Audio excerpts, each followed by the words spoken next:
They splashed beer on me after telling me to get lost since I'm a big, ugly high school dropout. Who in the world could have insulted my wife, Emily, like that? Emily started to describe the circumstances. Ryan was the one. Ryan. Prior to going to her reunion, she had been concerned about her classmate, Ryan. I had hoped that as an adult, he may have calmed down a little, but obviously that was not the case. Is that man still engaging in the same juvenile harassment? Emily nodded slightly. I felt a wave of rage at Ryan rise within me. Emily, don't worry. I had previously made a strategy in case everything went wrong, and I had known that Ryan may attend the reunion. I gave Ryan a call. He picked up right away. It was only fitting that he responded so quickly given my position. Well, Mr. Johnson, what brings you to call at this hour? I explained to him exactly what he was unaware of. Mr. Carter, the $600 million project is no longer viable. I'm 35 years old and go by Kevin Johnson. Anderson Holdings is where I work.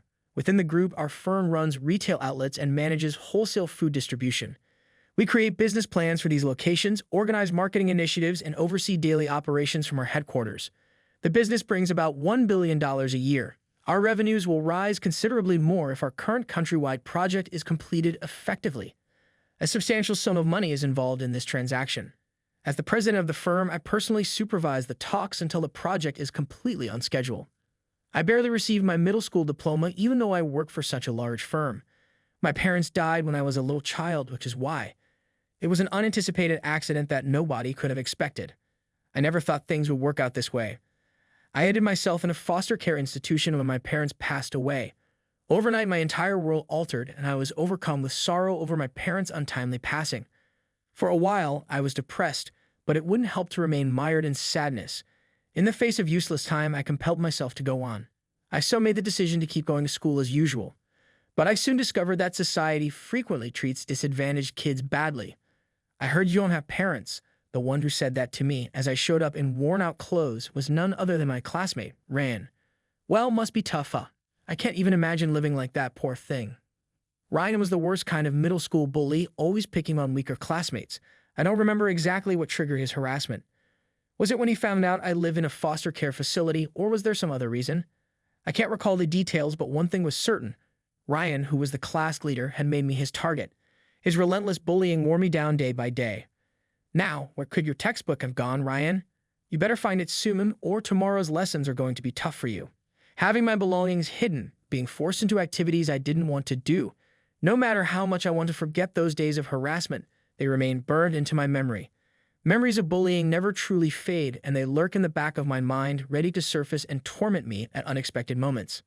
At this rate, I had no motivation to go to school anymore. On top of that, since I had no parents, I wanted to start working as soon as possible and become independent. In my third year of middle school, I told the staff, the foster care facility, I'm done with school. I'll start working after I graduate middle school. Maybe because they knew what I had been going through at school, the staff didn't try to talk me out of it. After graduating, I started working. My first job was at a convenience store. I chose it simply because I often went there and was familiar with the place. Starting today, you're part of the team. Yes, I'll do my best. Up until then, I had only been a customer, stopping by to grab a drink or snack, but working there as an employee was far more demanding than I had imagined. Even so, I did my best to learn everything my manager, David, had taught me.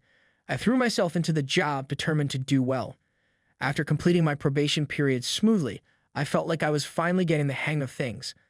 I was at the counter, handling some paperwork. That's when I saw a customer slip a product into his pocket. I reacted immediately. "Excuse me, sir. Please wait a moment." TCH. The man tried to bolt, but I didn't hesitate. I pressed the emergency call button, then I ran outside and memorized his car license plate. His theft would also be recorded by the security cameras. With all this evidence, it was only a matter of time before the police caught him. Sure enough, he was arrested not long after. A few days later, an elderly man who had apparently witnessed the whole thing approached me.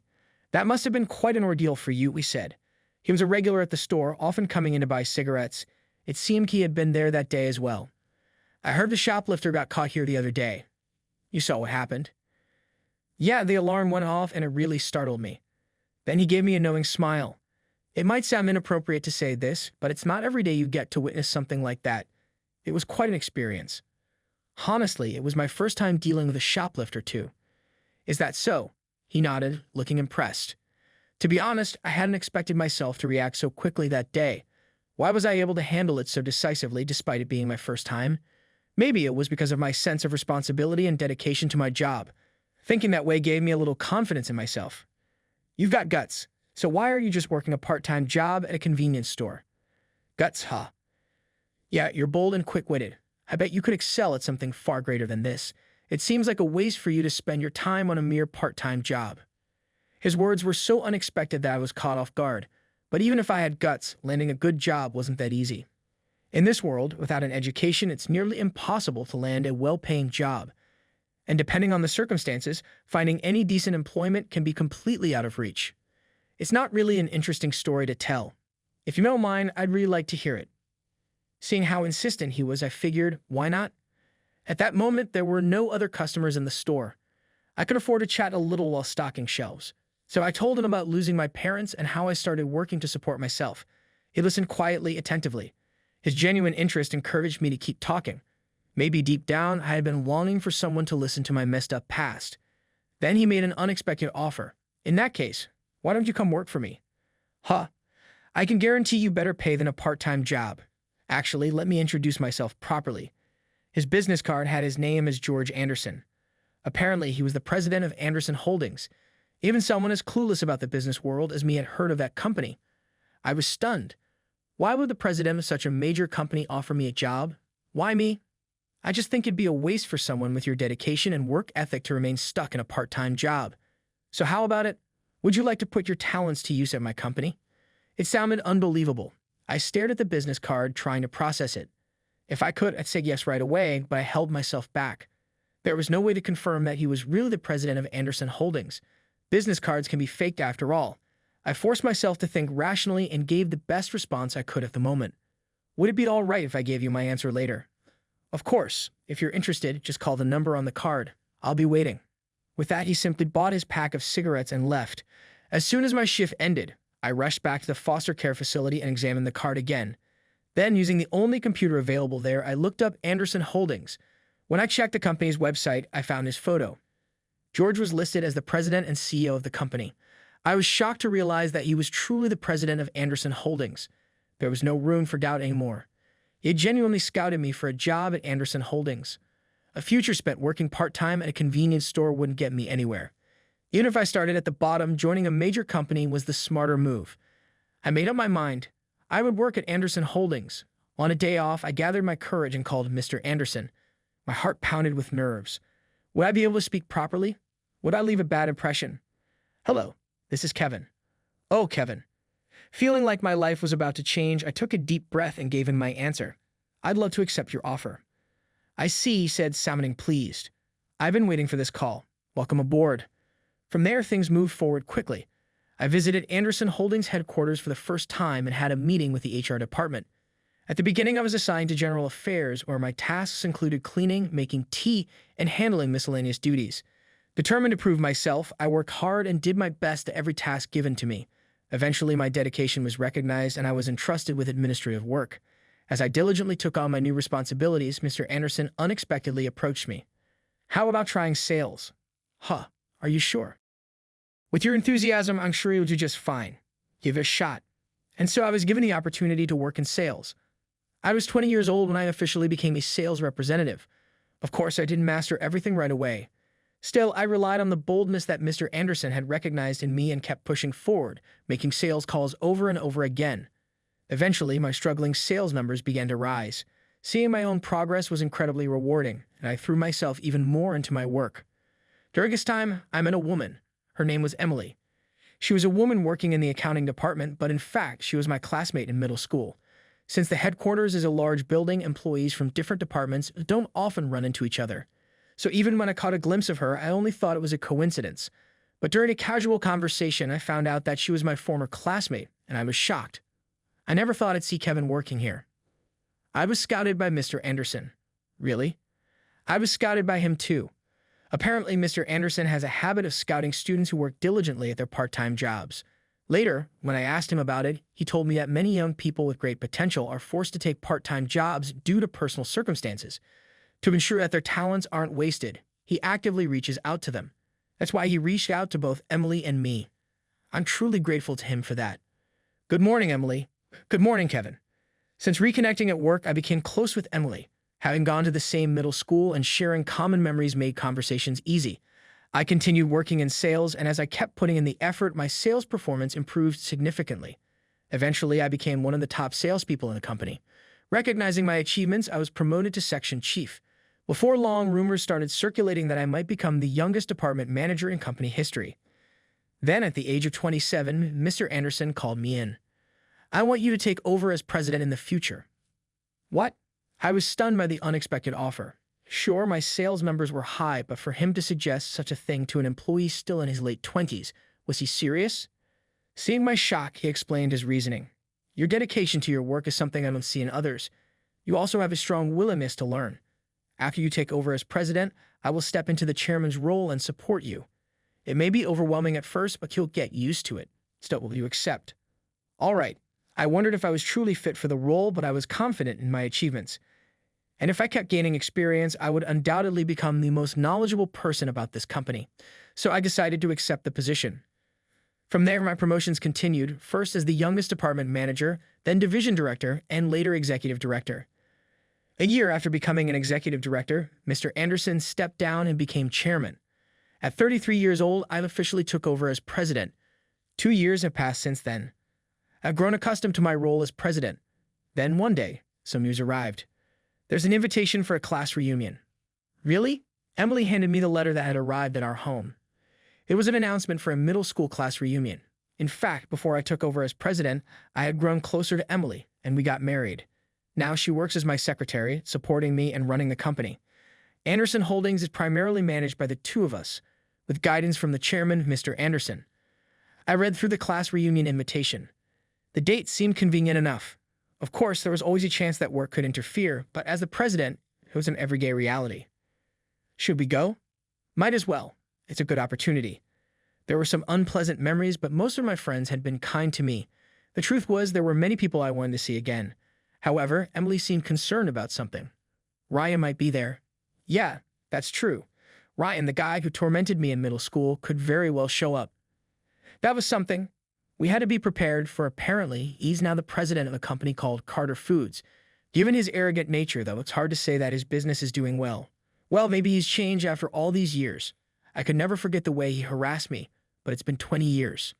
I wanted to believe that he had mellowed out. And if things go south, I've got a trump card. Really? Well, if that's the case, I guess it's fine. Yeah, hopefully I won't have to use it. Let's just hope he's turned over a new leaf. With that, we decided to attend the reunion together and sent our RSVP. In the days leading up to the reunion, we prepared our outfits and made the necessary arrangements. I also had to adjust my schedule to ensure that no unexpected work obligations would interfere. However, as the president of the company, things rarely go as planned. On the day of the reunion, I had to apologize to Emily. A last-minute meeting had been scheduled out of nowhere. "Sorry, Emily. Looks like I'll have to be late to the reunion." A project meeting landed right on the same day. Since the project was still in its early stages, I had to be involved in setting its direction. Fortunately, the meeting would be held remotely, so I could attend from home. It was more convenient than going to the office, but it still meant I'd be late. Depending on how things went, I might be able to attend the reunion for an hour at best. I understand. It can't be helped. Emily was always understanding when work interfered. "I know you were looking forward to it. It's okay. If I don't take care of this, it'll cause trouble for everyone at the company." I felt bad. She'd have probably been excited to go with me, but this was an important nationwide project. As the president, I had no choice but to be involved. When the time for the meeting arrived, Emily had already left for the reunion by taxi. Hoping she'd have a great time, I began the meeting. "Well then, Michael, I look forward to working with you today." "Likewise, Mr. Johnson." I exchanged greetings with Michael, the representative from the other company. He was a department manager on their side and had been entrusted with overseeing this project. Every time we spoke, he demonstrated a sincerity and competence that made me eager to collaborate with him. His presence was a big reason why I wanted to push forward with this project. About this food product. Yes, regarding the supply chain on our end. We exchanged ideas, discussed the current status, and worked through various issues for an hour. Then, out of nowhere, I heard the sound of my front door opening. I turned around, wondering what had happened. Standing at the entrance was Emily, and she was completely soaked. "Emily, is something wrong?" "No, it's just..." Had she walked all the way home in that state? More importantly, what on earth had happened to her? I couldn't just leave my wife like this. "I'm sorry. but I'll have to wrap up today's meeting here. Hearing the seriousness in my voice, my business partner seemed to understand that something urgent was going on. Understood. I'll follow up later regarding the schedule. Thank you. I appreciate it. I ended the video call and rushed over to Emily. Emily, what happened? She was crying. She had gone to the reunion. It was supposed to be a fun event, so what happened? Then, in a trembling voice, she said, "They threw beer on me and told me to go home because I was a fat, ugly high school dropout." The words were vile. Who had hurled such cruel insults at her? Emily continued, her voice shaking. It was Ryan. Ryan. The very classmate she had been worried about before leaving for the reunion. I had thought that maybe he had matured over the years, but clearly that wasn't the case. He was still pulling the same childish bullying tactics. Emily gave a small nod. Anger toward Ryan was bubbling up inside me. It's okay, Emily. I had anticipated the possibility of Ryan attending the reunion, and I had already prepared for the worst-case scenario. This was my last resort, but given what had just happened to Emily, I wasn't going to hold back. I called Ryan. He picked up immediately. Given my position, it was only natural that he would respond quickly. Well, Mr. Johnson, what brings you to call me at this hour? The $600 million project is off, Mr. Carter. I could give the moment of shock in his silence. Then, in a panicked tone, he said, Wait, the $600 million project? You mean the one with Anderson Holdings? It didn't take him long to realize what I was talking about. Anderson Holdings and Carter Foods had been working on a major joint project, the very project I had been discussing with Michael earlier. If Ryan caused trouble at the reunion, I had already decided that I would pull the plug on the project.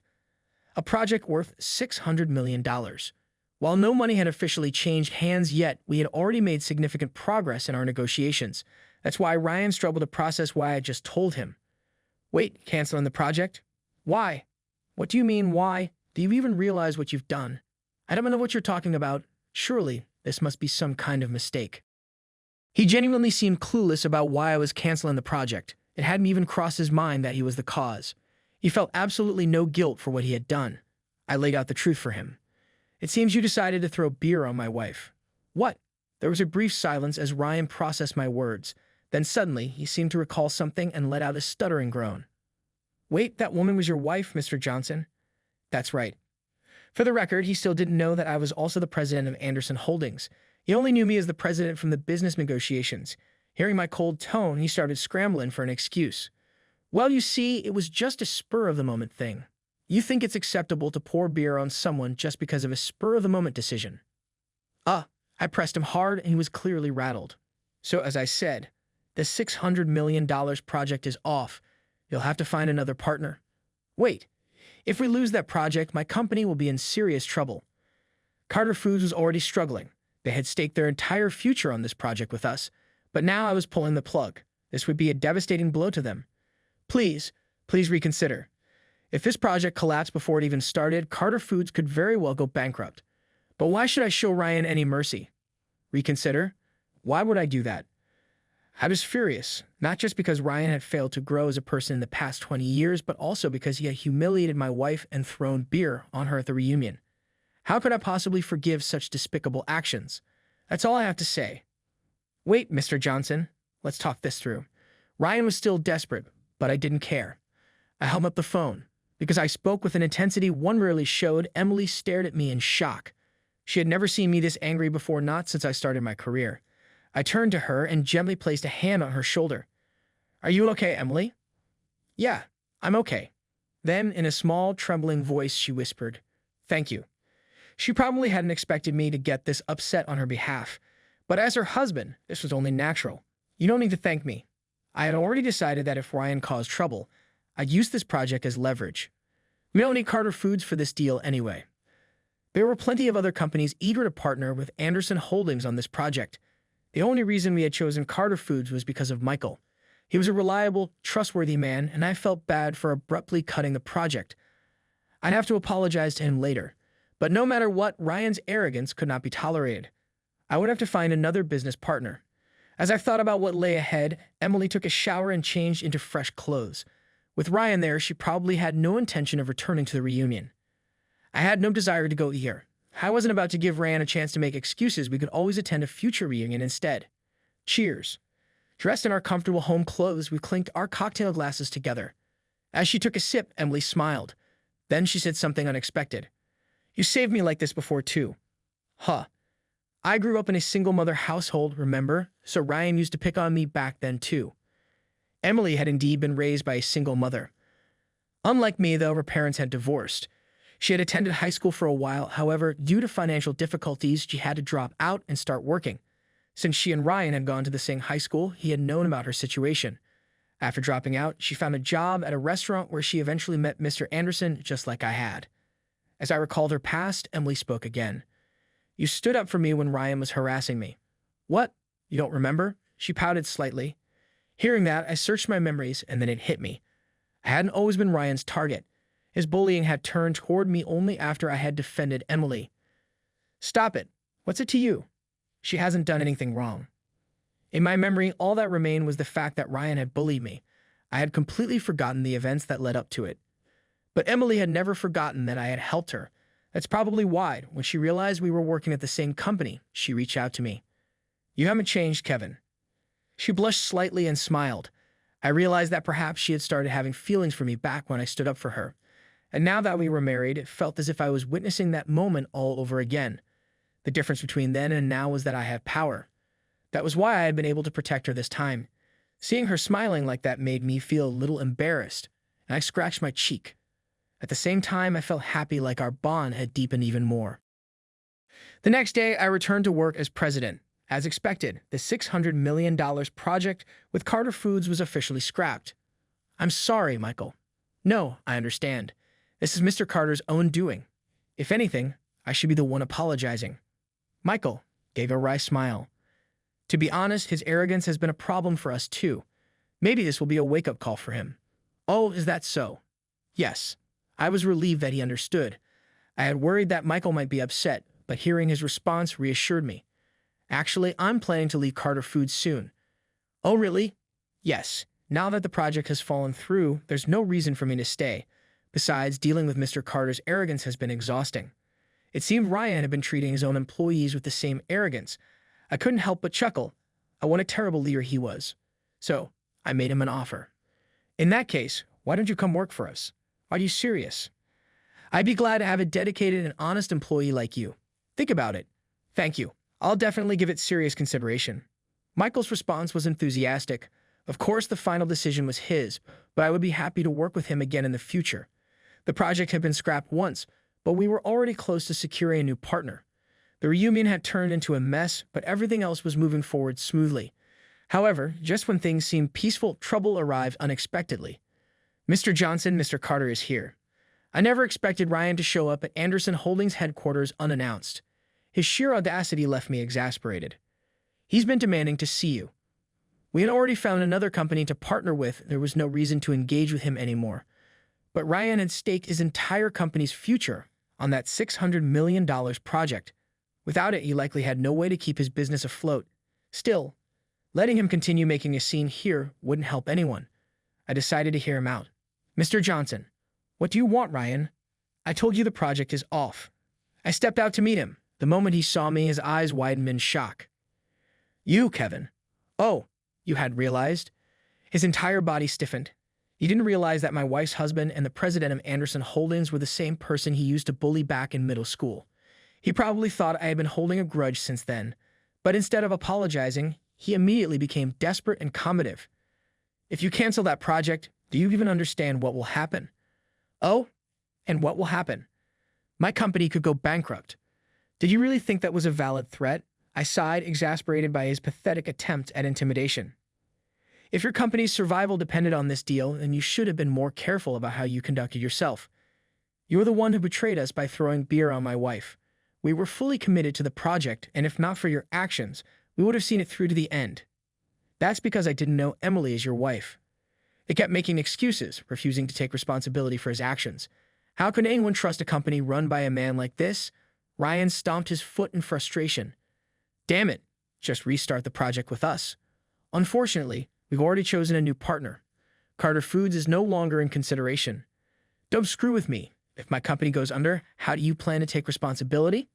No matter what I said, Ryan kept shouting. Maybe he had no intention of leaving until I agreed to restart the project with Carter Foods. How could I get him out of here? As I was thinking, an unexpected person arrived. Mr. Carter. Emily, What do you want? Emily had appeared in front of us. I had asked her to wait in the office, but it seemed she had decided to come here instead. I had worried that she might be afraid of Ryan, but that wasn't the case. Why have you come here? Obviously, to restart the project. And you have the audacity to say that? You tormented us in middle school, and even as an adult, you continue with these disgusting antics. Emily finally let out everything she had been holding back. At the reunion, she had been too overwhelmed to respond, but deep down, she must have had countless things she wanted to say. She had suffered at Ryan's hands both as a child and again just a few days ago. There is no way we will ever restart a project with someone like you. Now leave. Damn it. Emily's fierce expression and sharp gaze were enough to make Ryan finally feel intimidated. I even considered calling the police if he insisted on staying, but in the end he tucked his tail between his legs and ran away. Emily and I exchanged glances. She seemed relieved to have finally been able to stand up to Ryan. Ultimately, Carter Foods filed for bankruptcy. Ryan had put everything on our project, but he was finally brought down by his awful attitude. He was solely to blame, and even the Carter Foods staff seemed to be tired of him. Ryan attempted to launch a new company since he was unwilling to relinquish his position as president, but naturally, it failed. He now works part-time in a convenience shop and barely makes ends meet because of his enormous debt. Emily and I have been managing Anderson Holdings in the interim. Michael, by the way, has joined us after quitting his prior position. Thank you, Mr. Johnson. Everything is okay. Actually, I'm excited to work with you going forward. Looking forward to it. The management of the group is operating efficiently. I want to keep running the business as president at this rate, collaborating with Emily.